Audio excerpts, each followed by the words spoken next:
Hi, folks. Welcome once again to this week's YFTT, Yugabyte Friday Tech Talks. It's a talk by engineers for engineers. And today, this week, Amogh is here with us, and he's here to talk about data streaming in YCQL. And he just introduced himself, right? Like Amogh, glad to have you on board. Yeah, why don't you take it away, Amogh? Why don't you tell us what you have, and maybe just one logistical thing. So for the folks that are our usual folks, welcome back. And for folks that are joining us new, please feel free to post your questions, as a comment in the LinkedIn box. We are monitoring it live. So, and don't feel shy. We love to hear from you. There's no right or wrong question. Please feel free to ask us stuff. You can also connect with us in our Slack channel, community Slack, yugabyte.com/Slack. Go to the YFTT channel, and we'll be, answering it at a later point as well. All right, let's get started, Amogh. Kick it off. What do you have for us? Sure. Let me share my screen.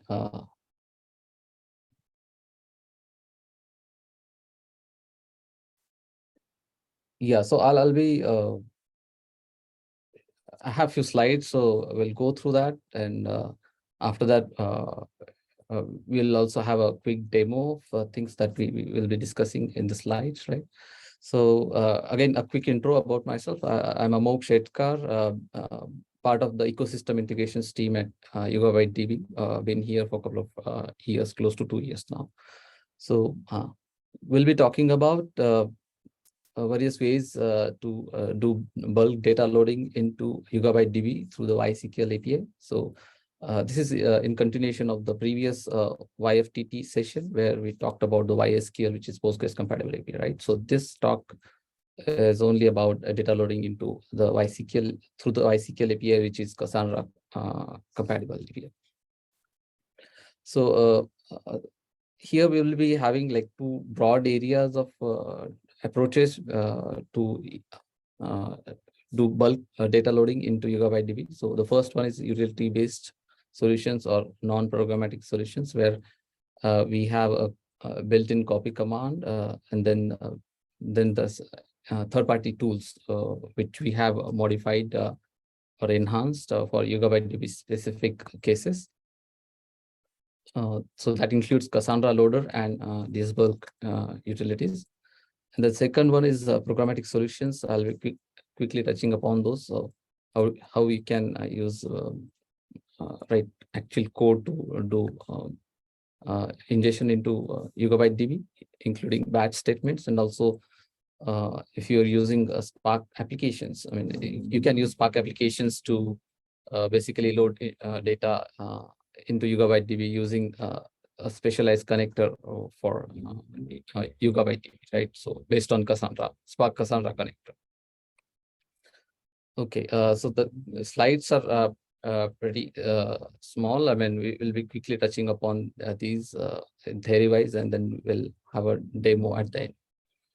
So yeah, copy command. So you might be aware. So similar command is available in YSQL also. So this copy command is the easiest or quickest one available for users, right, at their disposal. So it supports CSV format, reading of data files in CSV format. So the syntax is like straightforward. You say copy the key space name dot table name, and you specify the path of the file where it's located, right? So this path needs to be accessible to the application where you are reading the data from, right? And it will just read this data and load that into a particular table, right? There are various options for this copy command also, but typically this command is more suitable if you have a moderate number of records, right? But if the data size is humongous, you probably want to consider other tools available, like the one we are going to talk next, which is the cassandra-loader tool. Again, this is a tool independently developed. This tool is basically provides a lot of options for you to load the data compared to copy. I mean, some of the options I mentioned here are available with copy command also, but this is much more sophisticated tool, you could say. So I have listed only a few of the major or the more important options here, where you can specify format of the file, right? I mean, typically it's a CSV data, but in the CSV, it doesn't have to be a comma separated record. So you can actually specify what delimiter that file can have. Also, you can, it's suppose a JSON format. And then there's a number of threads, right? So this allows this cassandra-loader to ingest the data through multiple threads, so parallelly, right? So thereby increasing the speed of ingestion. So that you can specify using this num threads option. Again, there's another something called num retries. This is where the default value for num retries is 1, because you don't want to retry a failed insert, right? So but if in some cases, if you want to retry it multiple times, so you can specify that using this option. And then something called null string. So typically or by default, null data is specified as an empty value in your data file. But if it is required, you can actually specify that the null value is represented by some special string that you can mention via this option. Skip rows is option where you want to skip certain number of rows while ingesting the data. So this is typically useful when for some reason your data load fails in between, right? So after like processing few records, it fails in between. So you can take a look at like how many records have been added, and then you can use this option to specify where at which point to resume the next attempt, right? So that you can specify. So skip rows. So I mean, one high level question, Amogh. So like between the copy and the Cassandra loader, like I understand there's a lot of these things, right? But the highest level super interesting thing seems to be copy is single threaded, whereas Cassandra loader is multi-threaded. So as a distributed system, you can get a lot more throughput. Is that fair to characterize it that? Yeah, I mean, right. You can specify num thread so that it actually parallelly reads the data and starts ingesting that in multiple chunks, right? So yeah, so that's, I think fundamentally you get parallel loading here, and there you get single threaded loading, right? So copy is not really so that is what I mean. Copy is not really something for a huge amount of data. Yeah, that's why. Yeah, got it. Yeah, sounds good. Yeah, let's keep going. Yeah. So that's pretty much about the Cassandra loader. So you can find more options in the GitHub repository. We can share later so to see how what other things you can use while with the Cassandra loader tool. Next quick slide about dsbulk. I mean, it is essentially taken out of so this is like based on the Cassandra loader utility, but it has been further enhanced so that, I mean, like quite a couple of features which are not available in the Cassandra loader utility have been added here. So this is also quite popular tool among the users.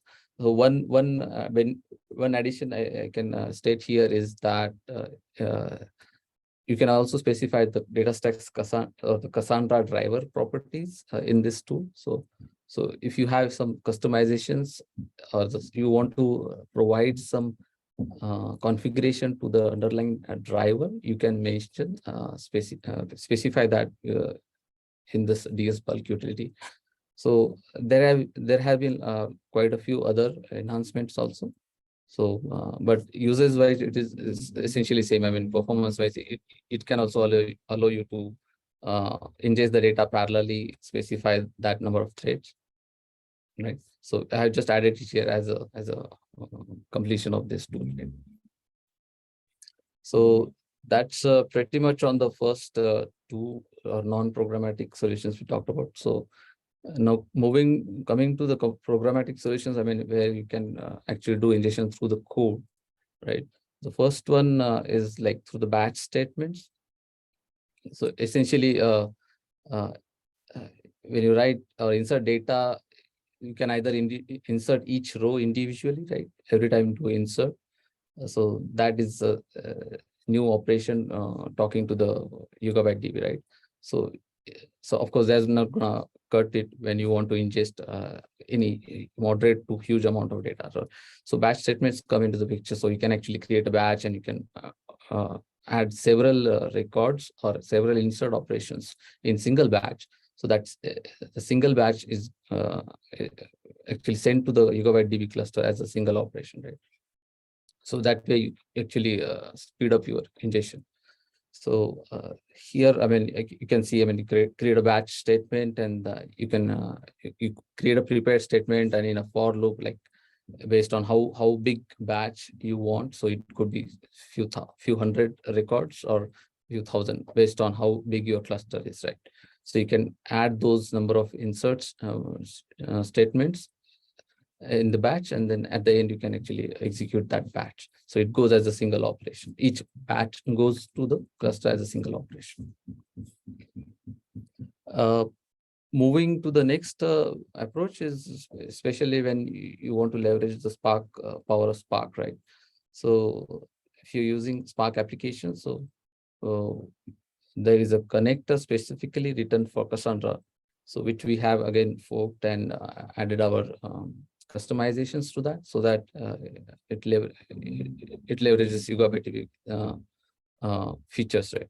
So essentially, what you do is you create a Spark config and provide this option. So specifically, you can see the last one saying Spark SQL catalog, YB catalog. So that's the one which actually lets the application talk to the YugabyteDB YCQL table directly. So once you create a Spark session as shown here, so you can actually and you, of course, you need to create a data frame. So probably you can read from a CSV file available through Spark and create a data frame. So you can do further data cleansing. So that's a really one benefit of using Spark Cassandra. So earlier tools we have seen is are something you blindly want to copy something and put it into the YugabyteDB tables, right? But if you want to do some data cleansing in between, so this is really a better way. So the other advantage, I guess, of Spark, like Amogh, is Spark can truly drive the load process across multiple machines as loaders, as while the other tools are all multi-threaded or single-threaded, but single machine. Yeah, so they are truly distributed, full throughput, high data volume loading is. Yeah, got it. Thanks. Yeah, you're bringing the power of Spark right here. So actually, you can respond. So multiple executors will be directly reading the part of the data from the files and then directly talking to the respective nodes in YugabyteDB cluster. So that's really, I mean, further enhancing the speed of ingestion, right? That is really that is the most important part, and then also the data cleansing you can do in between.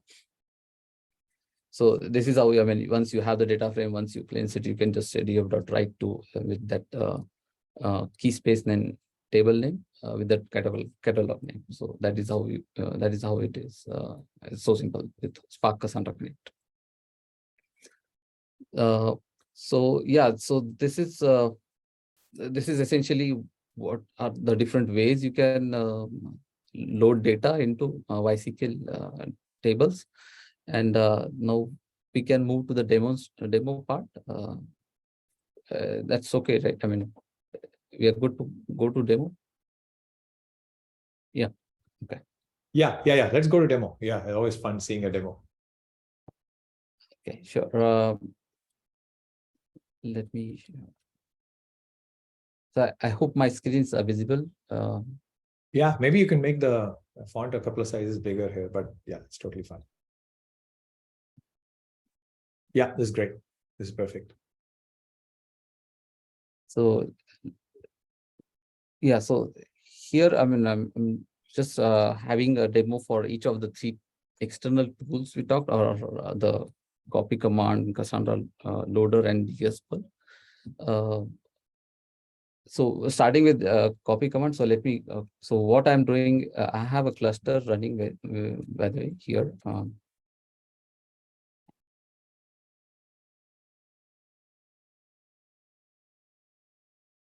So let me connect to the YugabyteDB cluster.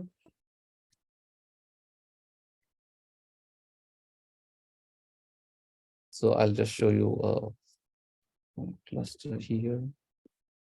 So, by the way, while you're doing that, Amogh, there's also a question from Ishwar.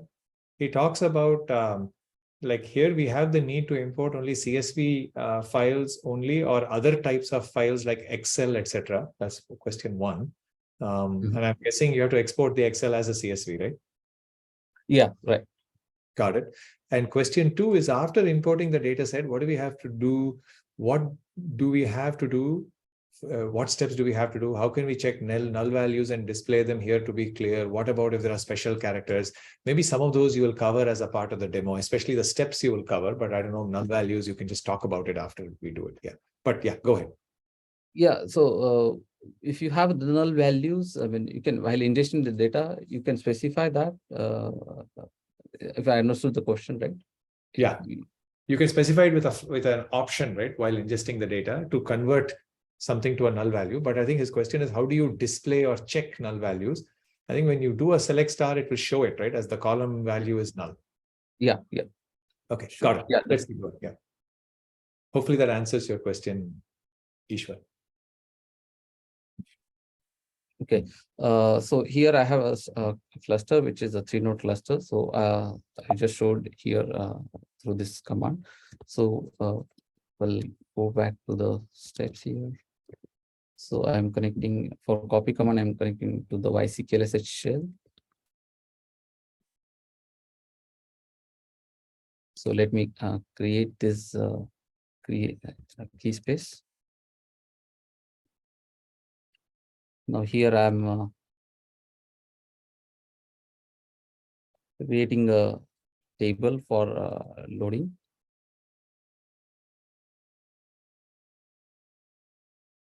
So here I have the test data here. So if you can see, so if I just want to take a look at the data. Yeah.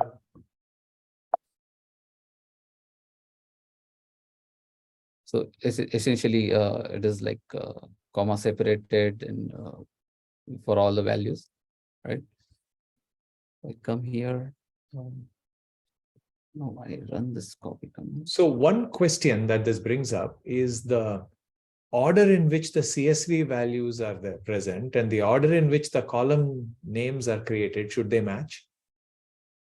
Yeah, right. That order has to be the same, correct? Right.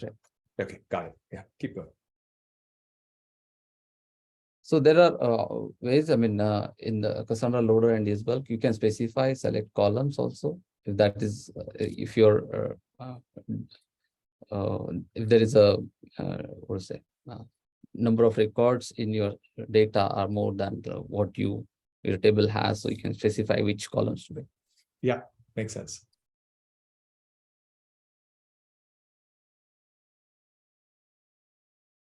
So it is just loading this. I think it has 10,000 records. So it just mentions like you got 10,000 records here and what the time is. So I haven't used a large number of records here for the comparison, but generally the cassandra-loader or dsbulk utilities are better because they are much more efficient compared to copy. Multi-threaded, all of that, yeah. But, yeah, for the 10,000 records, it may not be very visible. So again, so that's the copy command I had I demonstrated. So basically, I have created the same set of files just for comparison. So here we have 10K records, right? So if I for cassandra-loader, I already have a key space created. So I create a table and create another table so that I can load the same file there. And then if you move to, say, I have this cassandra-loader utility. Let me time this command, time this operation.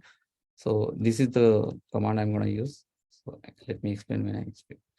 So basically, you tell like so since there is a timestamp column in the CSV file, we are mentioning the format of how to read that timestamp value. Then this is the actual path of the data file, and this is the host or the contact point where the cluster is running, right? And this is the schema right here. Yeah.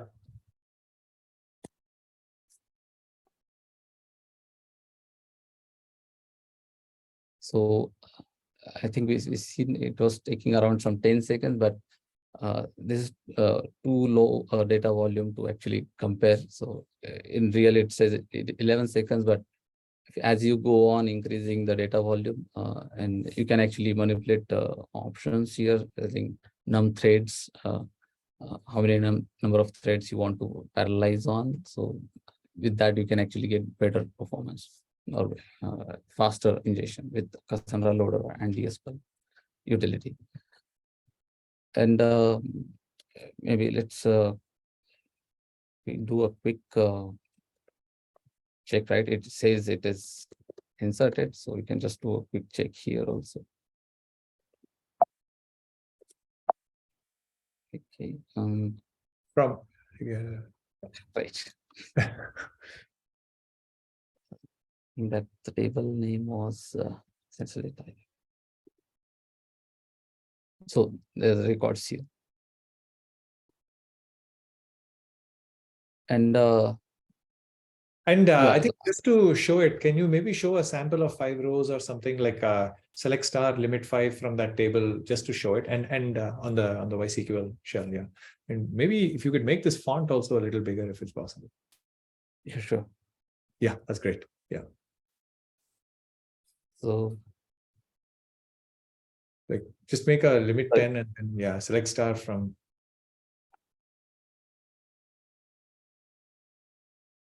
And maybe limit 5 or something.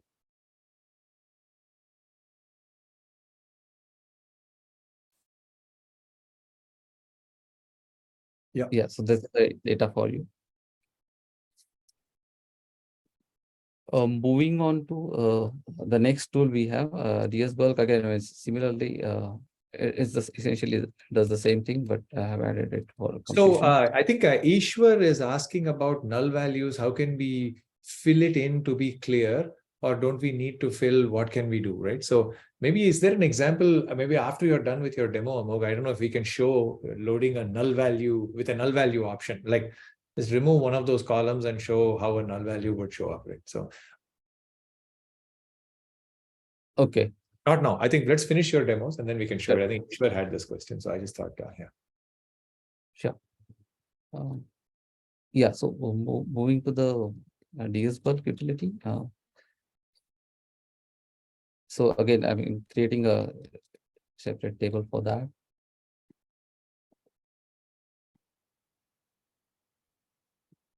Yeah, this is the one.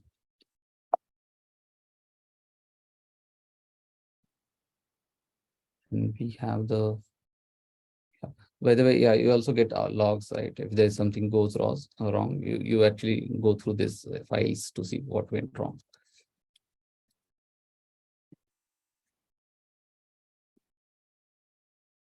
So let me go.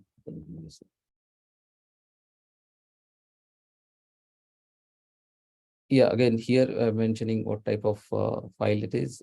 So this is a connector CSV file, and the key space name, and it doesn't have any headers. So that we have seen, and the contact point.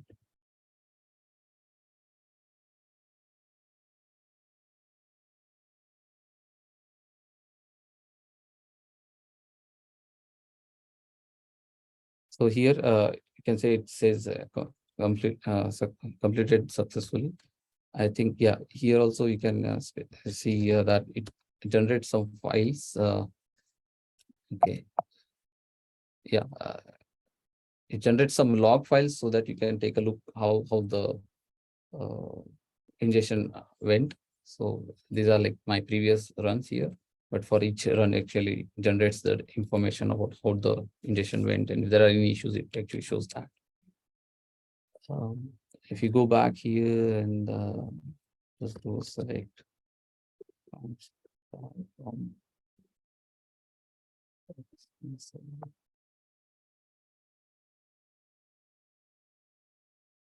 Yeah, I mean, I've used like very small amount of data just so that we don't spend a lot of time ingesting. Yeah, so that's pretty much. So coming back to the question, I think Null value, maybe we can open up a file or just create a single row for one of these. We can create a new row and just make it null, just one row, and then we can load it and show how it looks. sure. Let's do it here. And let me create a.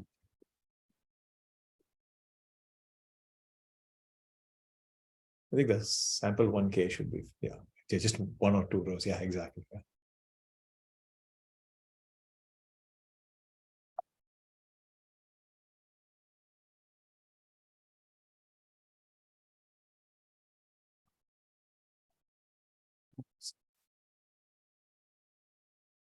So let me make this as null. Yeah. So essentially, I'm making it as empty.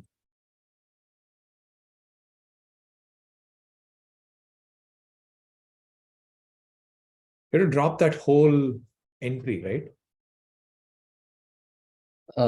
Yeah. Got it. So it's like the entry didn't exist. So even the comma and the close, all of that, right? Yeah. Comma can remain. I think that's fine. And maybe we change the customer 1 to something else. Right. Otherwise it'll overwrite, but it's fine. We can just like it. So let's sorry. I don't know if you want to make it customer A, B, C, D, or yeah, customer A and customer B.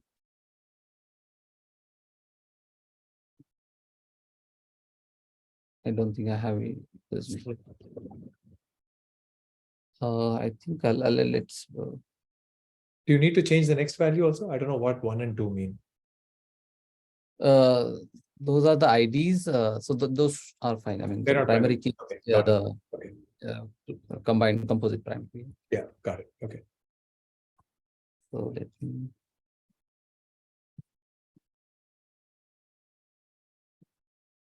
let me create a quick table for that.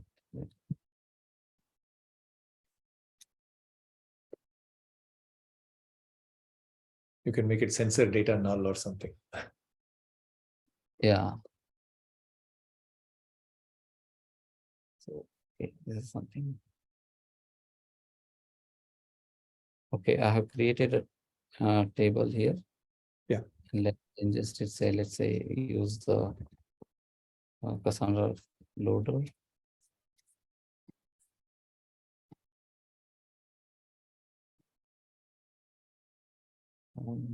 I think it's the name file.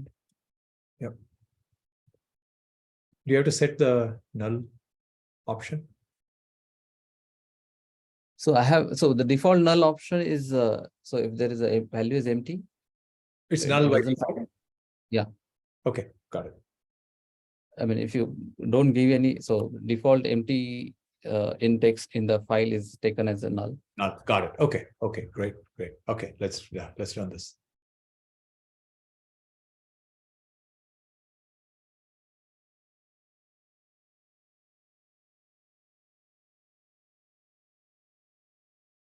Okay, I think we'll get to see something here. No, sorry. I think the data, the table name is off. It's sensor data.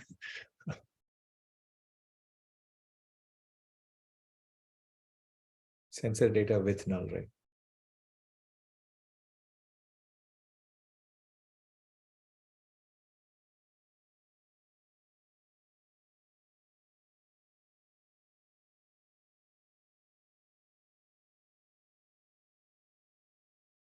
Okay. Yeah, thanks, Jim. Jim pointed it out too. I hope it is coming.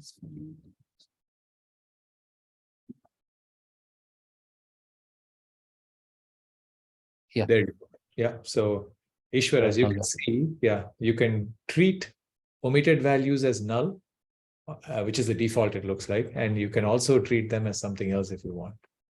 Yeah, so there is an option. So actually, if your values are, say, something like specifically some special character string, So when you load it from, say, let's say Cassandra, you can actually specify what is the null value. Ah, got it. So, that's okay. So null is null. You can say that. Got it. Okay. Yeah. So it could be anything. I mean, null is an example. Yeah, it could be. Yes, makes sense. Yeah, makes sense. All right, great. That was fantastic, Amogh. I think. Are you showing it? Are you going through with it, or? No. So that's Got it. Yeah. Got it. Awesome. Yeah, this is great. I think, thank you. This was fantastic. I think really enjoyed the real-time aspect of this, also changing and doing the null value. So thanks a lot, Amogh, and thanks a lot, everybody. I think that brings us to time. So thanks a lot, everybody, for who joined us. Once again, next week, same place, same time, we'll have another YFTT. But in the meanwhile, if you have questions, continue to drop a comment in LinkedIn, or you can join our community Slack, yugabyte.com/Slack, and connect with us there. And thank you. Yeah, and as Alex, there's a number of other YFTT. Any more further questions? I mean, please feel free to reach out to us, as Karthik mentioned, and we'll get back with answers for all your questions. Yeah. Awesome. Thanks a lot, Amogh. Really appreciate it. Thanks for joining and asking, folks like Piet, Eastward, Jim. Thank you. Thank you all. Thank you.